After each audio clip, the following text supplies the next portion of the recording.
আসসালামু আলাইকুম। ঢাকায় আমি আরেকটা ব্লগ নিয়ে চলে আসলাম। শীতের মৌসুম যেহেতু পিকনিক বা বিভিন্ন গ্রামে ঘুরতে যাওয়াই স্বাভাবিক, তো আমরাও সবাই ঠিক করলাম যে কোথাও ঘুরতে যাওয়া প্রয়োজন। যেহেতু বাচ্চাদের পরীক্ষা, তাই ঢাকার বাইরে ইচ্ছা থাকা সত্ত্বেও যাওয়া সম্ভব ছিল না। তাই ঢাকার পাশে খোঁজাখুঁজি করে কোনো একটা ভালো রিসোর্টের সন্ধান করলাম, তো পেয়ে গেলাম। এটা হচ্ছে বেলনা ইকো রিসোর্ট। তো ঠিক করলাম ফ্রাইডেতে যাব সবাই মিলে, যেহেতু ঢাকার বাহিরে ঘুরতে যাওয়া সম্ভব ছিল না সময়ের স্বল্পতার কারণে। তাই আমরা ঢাকার কাছাকাছি একটা রিসোর্টে গেলাম সারাদিনের জন্য। ওখানে যেয়ে দেখি আবার পিকনিকের জন্য অনেকে এসেছে, ভালোই লেগেছে। যে জায়গাতে আমরা ঘুরতে গিয়েছি সে জায়গাটা খুব ভালো, প্রাকৃতিক পরিবেশের সাথে চারপাশে অনেক ধরনের ফুল ফল, অনেক ধরনের ফসলি এবং ফুলের গাছপালা ছিল। আমরা তো একটা ছোটখাটো চিড়িয়াখানাও দেখেছি, যেখানে পশু পাখি ছিল। রিসোর্টের পাশেই বর্ধিত করা হচ্ছে চিকন একটা খাল গিয়েছে, এখানে কচুরি পানা ছিল। কত সুন্দর! সুবহানাল্লাহ, কচুরি পানার ফুল দেখেই মনটা ভরে গেল।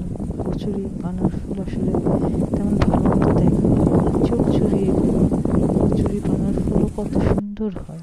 কি নাম বলো? সুবহানাল্লাহ, অনেক ধরনের গন্ধরাজ, কাঁঠালি চাপা, চেনা অচেনা অনেক ধরনের ফুল গাছপালা, ভালোই লাগছিল।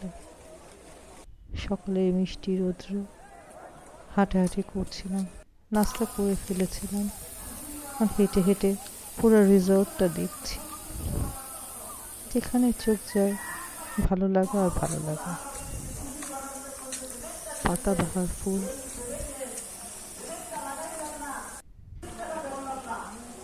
এই যে একটা লগো হচ্ছে বেলনা ইকো রিসর্ট, পাশে মসজিদ।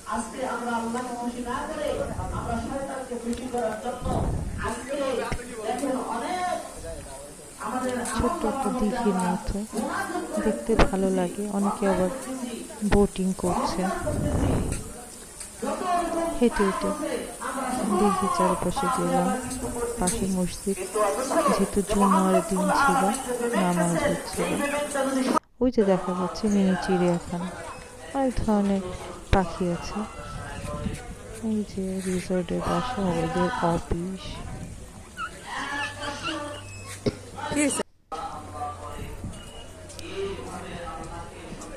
ওদের ছোটখাটো গুছানো একটা পার্ক, শিশু পার্ক। এখন দুপুরের সময় পরিবেশটা খুব ভালো। মহিলাদের নামাজের ব্যবস্থা আছে।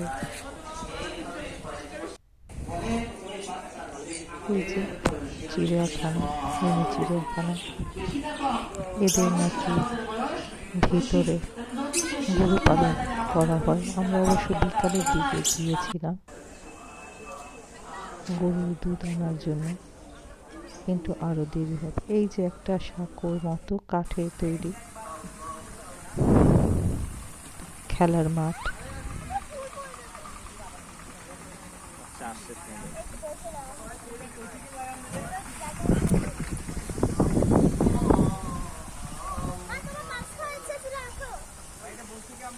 খুব সুন্দর চারপাশে গ্রামীণ পরিবেশ।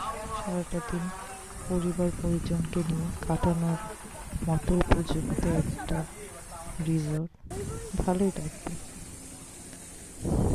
সামনে ফুলের চারা দেখতে পেলাম। একই ধরনের গাছে, এক এক গাছে এক এক রঙের ফুল। কোনো ফুল লাল, গোলাপি, হলুদ, সাদা। এটা একটা রেস্টুরেন্ট।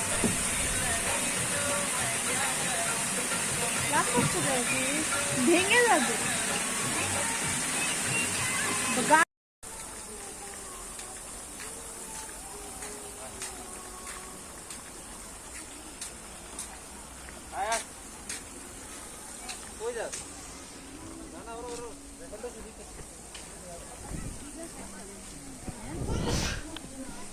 দিন শেষে সন্ধ্যা হয়ে আসছে, তাই চারপাশে বাতি জ্বালানো হয়েছে।